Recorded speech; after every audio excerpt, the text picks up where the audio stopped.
یا SSN کہلاتا ہے وہ مانگیں گے. اگر آپ کے پاس وہ نہیں ہے یا آپ کے وہ ایشو نہیں ہوا ہوا تو آپ پاسپورٹ دکھا کے بھی بینک کھلوا سکتے ہیں. چوتھا اسٹیپ جو ہے وہ آپ کی جاب سرچ ہے. اب آپ نے جاب کرنا ہے یا بزنس، یہ آپ کے اوپر ڈپینڈ کرتا ہے، لیکن امپورٹنٹ زیادہ بات یہ ہے کہ اگر آپ جاب کے لیے جاتے ہیں تو کوشش کریں کہ جاب آپ کے گھر سے یا جس ایریا میں آپ رہ رہے ہیں اس کے قریب ہے. اگر اس سے قریب نہیں ہے تو بھی کوئی غم نہیں، لیکن جاب کوشش کریں پہلی جاب جلد سے جلد حاصل کرنے کی. لوگ اس چیز میں پڑ جاتے ہیں کہ میں ابھی آیا ہوں، تھوڑا ریسٹ کروں گا، تھوڑا آرام کروں گا اور پھر اچھی جاب ڈھونڈوں گا. تو اچھی جاب جو ہے نا وہ ایک خیالی پلاؤ ہے. ایک اچھی جاب جو ہے وہ خالی ایک ورڈ ہی ہے، کیونکہ اس ورڈ کا کوئی پوائنٹ نہیں ہے. اچھی جاب ایگزسٹ نہیں کرتی. جاب وہ جو آپ کو مل جائے اور اس پہ آپ صبر شکر سے گزارا کر لیں وہ اچھی جاب ہے. تو جاب ڈھونڈنا جو ہے وہ 4th امپورٹنٹ پوائنٹ ہے. آپ جاب ڈھونڈیں اور اس جگہ پہ جو ہے وہ کنیکشن اور نیٹورکنگ آ جاتی ہے. اگر آپ کا کوئی آلریڈی جاننے والا ہے تو آپ ان سے جو ہیں بات کریں، ان سے ریکویسٹ کریں کہ آپ کو ریفرنس دے دیں، ریکمینڈ کر دیں کہیں. اگر نہیں ہے اس طرح کوئی جاننے والا تو آپ خود سرچ کریں. مجھے یاد ہے کہ ہمارے پاکستانی بھائی بہن جب آتے ہیں تو رینڈم اسٹورز پہ جو ہے وہ جا کے اور ریسٹورنٹ ہو گئے یا کوئی بھی اس طرح کا بزنس جو کہ ایگزسٹ کرتا ہے فزیکلی، ان کا دروازہ ناک کر کے ان سے پوچھ سکتے ہیں کہ if you guys are hiring I can help you guys، اور اس طرح کر کے. اور وہ اکثر جو ہے اسی طرح جاب مل بھی جاتی ہے. تو 3 سے 4 اسٹور لگیں گے آپ کو سوئچ کر کے، لیکن چوتھے نہیں تو 5ویں پہ آپ کو جاب لگ جائے گی. امپورٹنٹ پوائنٹ یہ ہے کہ آپ نے اس جاب کے ساتھ اسٹک نہیں ہونا. آپ نے اس جاب کے ساتھ ترقی کرنی ہے، اس جاب سے آگے موو کرنا ہے اور اس جاب کو آخری نہیں ماننا. آف کورس وہ آپ کے گزارا کرنے کے لیے ضروری ہے اور امپورٹنٹ بھی ہے اسی حساب سے، لیکن آپ کو جاب جو ہے وہ اس سے اچھی کرنی ہے، اس سے اگلے لیول کی. تو آپ کو لرننگ کبھی بھی نہیں روکنی، لرننگ جاری رکھیں گے آپ، اور جاب سرچ بھی. نیکسٹ آتا ہے نمبر 5 جس کے اندر گروسری اور باقی چیزیں شامل ہیں.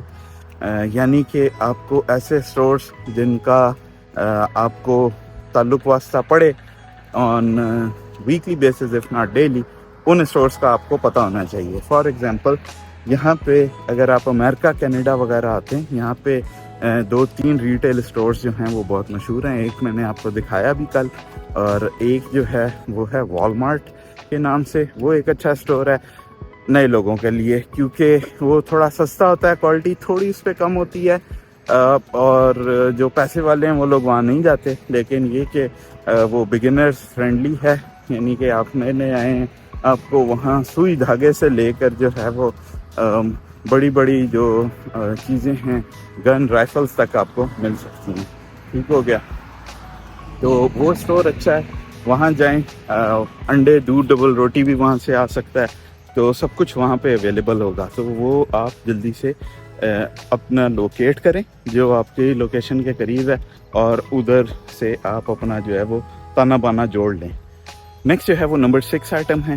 نمبر 6 آئٹم جو ہے وہ ہے نیٹ ورکنگ کا. یہاں پہ آتے ہی آپ نے دیسی فیملیز ڈھونڈنی ہیں، پاکستانی لوگ ڈھونڈنے ہیں، اور ان کے ساتھ ہینگ آؤٹ کرنا ہے. اگر آپ چاہتے ہیں کہ تھوڑا سا آپ نے اچھا وہ رکھیں، لوگوں سے ملنا جلنا رکھیں. یہاں پہ بہت سارے آن لائن پیجز بھی بنے ہوئے ہیں، فیس بک پہ پیجز ہیں، گروپس ہیں واٹس ایپ کے، جن کو جوائن کر سکتے ہیں آپ.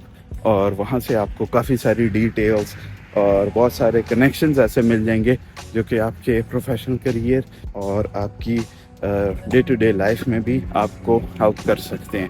تو اس چیز کا خیال رکھیں اور اس چیز کو ضرور امپلیمنٹ کریں. Last but not least number 7 جو ہے وہ ہے ہیلتھ کیئر سسٹم. یہاں پہ ہیلتھ کیئر اسپیشلی اگر آپ امریکہ میں ہیں تو آپ کو ہیلتھ کیئر کی انشورنس چاہیے ہوگی.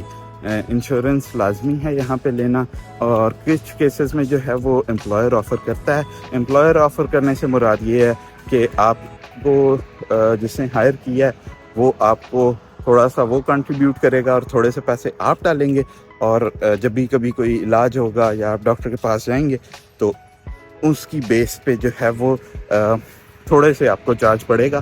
اوور آل ڈاکٹر جو ہے وہ بہت سارا چارج کر رہا ہوگا، لیکن آپ کی جو ہے پاکٹ سے وہ تھوڑے سے پیسے جائیں گے. تو اس کو ہیلتھ کیئر کے اوور آل سسٹم کو جاننا اور ہیلتھ کیئر کے اوور آل سسٹم پہ کام کرنا کہ کیسے کون سی بیسٹ آپشن ہے میرے لیے، وہ بہت امپورٹنٹ ہے. کیونکہ رفلی 4 بندوں کی فیملی کا جو ہیلتھ کیئر کا منتھلی خرچہ ہے وہ تقریباً $500 سے $700 کے قریب ہے، جو کہ آپ کی جیب سے جائے گا. تو اس چیز کو امپورٹنس دیں اور اس پہ دھیان دیں کہ کون سا کرنا ہے. آپ سستی انشورنس بھی خرید سکتے ہیں، لیکن اس میں ایشو یہ ہوتا ہے کہ اگر آپ نے سستی انشورنس خرید لی ہے تو آپ پھر کبھی بھی اور کسی بھی اس پہ جائیں گے، خدا نہ خواستہ کل کو کچھ ہوتا ہے، کوئی واقعہ ہوتا ہے یا کوئی اس طرح کا سینیریو ہو جاتا ہے، تو اس کیس میں جو ہے وہ آپ کو آپ کی جیب سے بہت سارے پیسے جائیں گے. تو ایک یہ ہے کہ منتھلی آپ پیسے زیادہ دینے لگیں تو آپ کی جیب سے پیسے اکٹھے کم جائیں گے، اور دوسرا یہ ہے کہ آپ سستی انشورنس خرید لیں تو پھر کورڈ زیادہ کچھ نہیں ہوگا.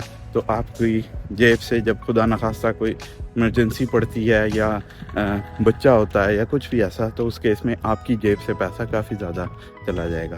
تو یہ 7 پوائنٹس تھے جن کو میں مینشن کرنا چاہ رہا تھا. اس کے علاوہ بہت سارے اور چیزیں بھی ہیں، جیسے اسکول سسٹم ہے، کلچرل ویلیوز نارمز ہیں، اور اس طرح کی چیزیں جن کو میں یہاں پہ ڈسکس کر سکتا تھا، لیکن وہ ویڈیو بہت ہی لمبی ہو جائے گی، میں اس چیز کو اوائڈ کرنا چاہ رہا ہوں. تو یہ 7 پوائنٹس میں آپ کی خدمت میں لایا ہوں ابھی کے لیے.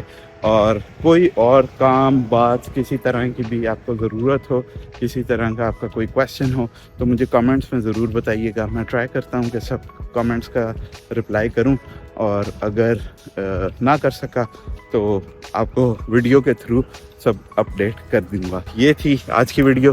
اپنا بہت سارا خیال رکھیے گا. وقت نے اجازت دی، زندگی نے مہلت دی، تو ایک بار پھر ملیں گے. ٹھیک ہے، اللہ حافظ.